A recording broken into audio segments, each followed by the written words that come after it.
What's up, guys? Darkness here. Welcome you guys back to more The Legend of Zelda Skyward Sword. You guys know it's actually started outside because I actually really wanted to save myself some time. Instead of like just starting right there, so I actually do want to save a couple of seconds. Yes, I am lazy like that. But anyways, in this part we're actually going to be continuing more through the sandship, and we're actually going to need to come up here anyway. Because you guys remember in the last episode we actually activated something that we actually do need to do.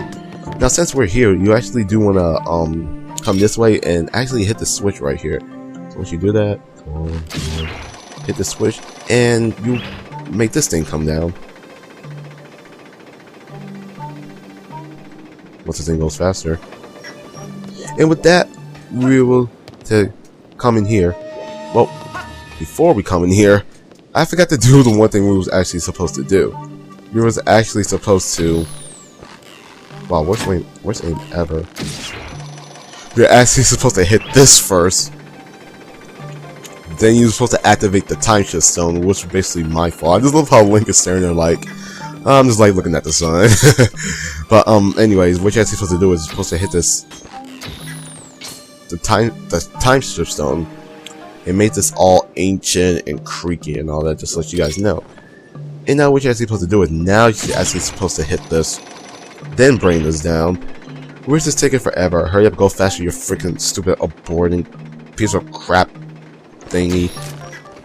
And now did that mean to shoot that? And I just lost an arrow because of that. And now you're supposed to come in here. And once you do that, first we're stuck on some arrows. Well, I said arrows like arrows. Well, it is kind of cold in my room. And now you're supposed to hit the... Oh, no wonder I hear some enemy music. I'm like, where the heck is that coming from? I'm gonna take care of these like little peeky things and press on this switch, so that has to be useful for us. And now with that, we'll be able to hit this time shift zone. I'm like, wait, where the hell is that music coming from? I'm like, are there enemies in here? So I'm gonna, wow, miss. Now we're going to hit this time shift stone, which will activate this again, and we'll put the sword in, turn it this way, turn it. And now we activate two of the time shift stone, so that's pretty nice. Master, I confirmed that the engine room is now fully operational. I should just hurry to the breakthrough the engine room, freeing the crew immediately, which we're gonna have to do. Now, if you guys don't remember how to get to the room, because trust me, I actually had a little brain fart doing this. You actually want to correct you. Head into this room. I think the enemies respawn too, just to make sure. Okay, no, they don't. And you got two ways. You actually do want to head down here, because trust me, I actually do had brain fart the first time.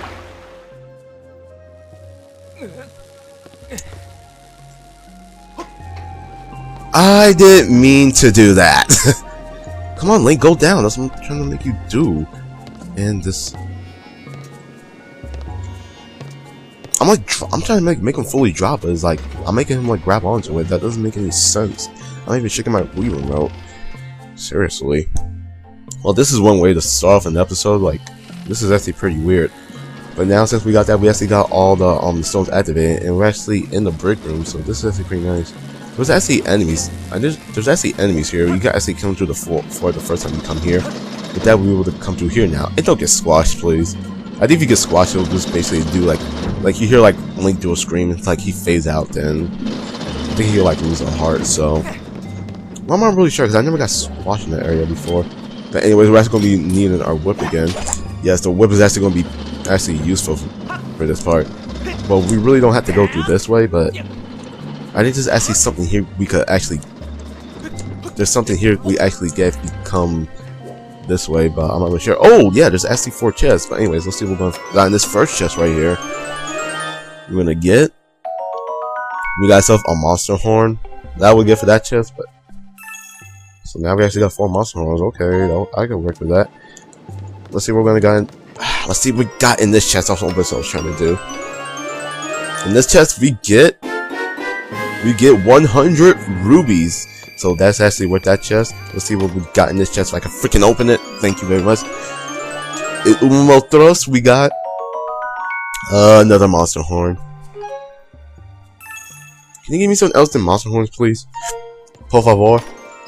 You guys don't know what Spanish means? If you guys don't know what that means in Spanish, it means please. Por favor. I keep saying por favor, or something like that. My friend had to correct me. It was like por favor. Por favor. I don't know. This is the reason why I nearly failed my Spanish class. Basically, we just got rubies and monster horns. I could have just got monster horns from those freaking bobbling things. But anyways, now we're going to come down here, and for this part, yes, you do want to be careful.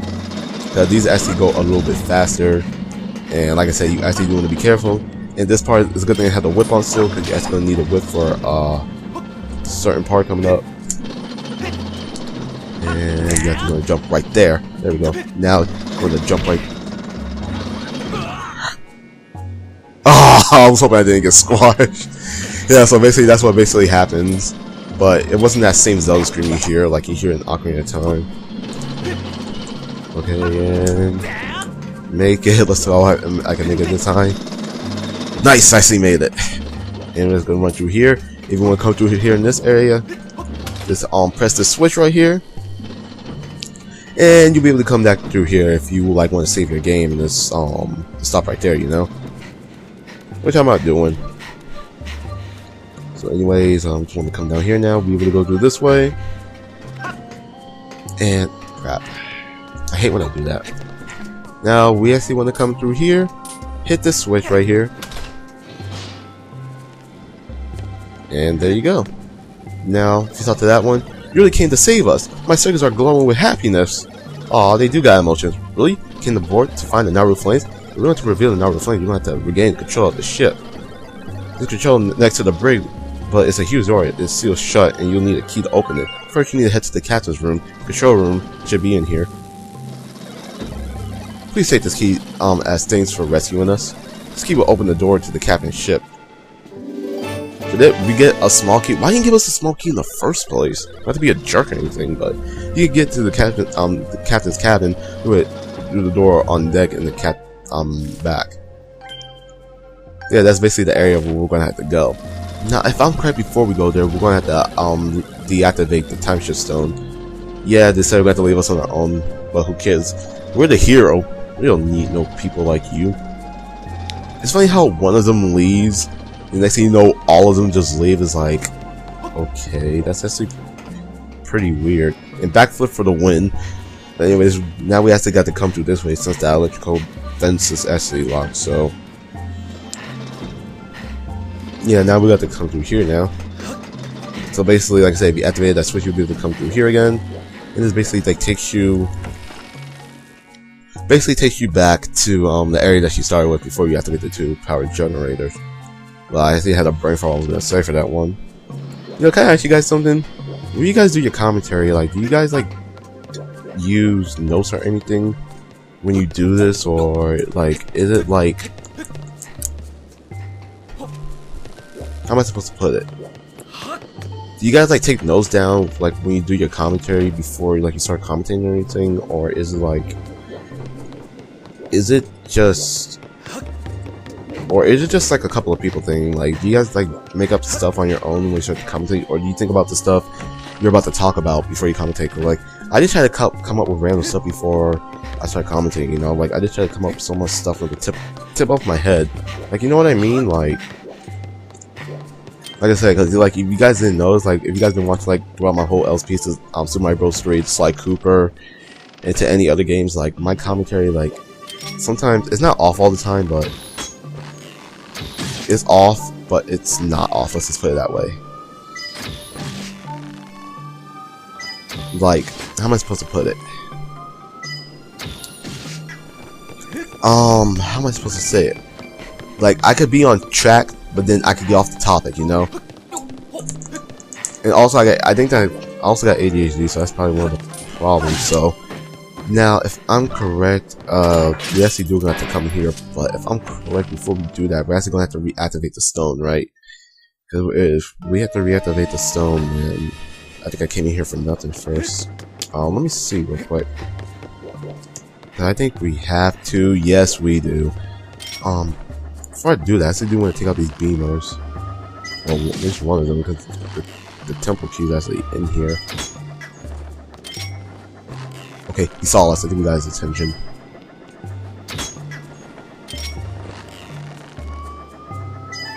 Come on, stupid freaking game. I'm actually gonna try this again. Alright, there we go. I just want to take out these BMOs like real fast so I can just like save myself like a lot of time. And yeah, we're gonna have to deactivate the ship stone. I totally forgot about that. Since we're going out there, we might as well kill out that mob and things so we can get ourselves some arrows. I totally forgot to do that. I think it was a good thing I took out those BMOs first before I did anything else, because they would have been like a big thing in our way. Shut. Wow. Off like a couple of frames. Like, damn, I suck. You can also pick up the enemy's arrows, just to let you know. And I missed. There we go. We have to deactivate the time shift stone. Then we have to go back in there and do, like, you know, everything else. It's fine. They turned the stone. That's what it actually sucks about them. Oh, I can't believe I'm actually almost done with the sand ship. Like, I remember, like I said, the first time I was doing this, it was actually giving me problems. And it seems like I can't backflip off there. Such a shame. Now we'll be able to come in here. So I was actually right the first time I was doing this. And there was a BMO in here. And before we do anything else, we gotta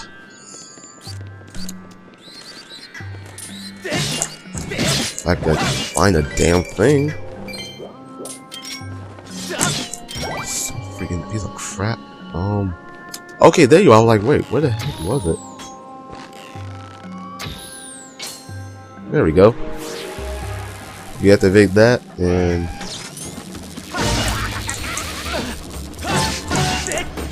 okay, so I want to take out that thing first. And I forgot to put on my shield, so that's basically my fault. Bring on my shield, bring on my sword.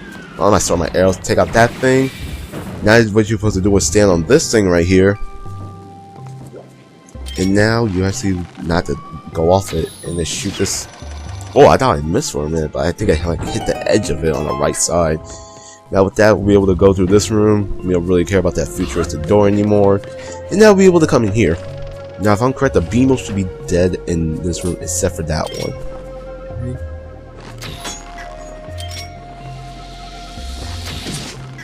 Okay, I killed before he even got to me, so that's actually pretty nice. And for killing that BMO, the last BMO in this room, we're able to get ourselves the boss key. Because you know, it is a big chest, because like, gee, I wonder what's going to be in this room. Anyways, forget this. We get the squid curving, and yeah, that's actually pretty weird. Well, it is a sand ship, so I can understand why it could be like a squid key. But anyways, we got everything that what we got, and we won't have to come in here and we have to deal with this part of the area again now. Anyways, let's get the heck out of here. And I'm actually going to put back my shield because I really don't want to take the chance of losing it. Thank God when you leave the door, like your stamina like fully heal. They got like sometimes like it takes a loading screen just like I feel like loading screens when we go through a door because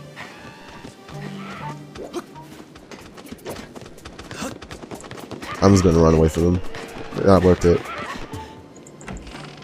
Yeah, I'm gonna be honest, that cannon gave me the highs when I was coming through there. But anyways, since we got the boss key and all that, I think this is actually a perfect time to end the episode off here. So next time in The Legend of Zelda Skyward Sword, we're actually gonna be heading on to the boss room and try to get the Sacred Flame. I'll see you guys next time. Later.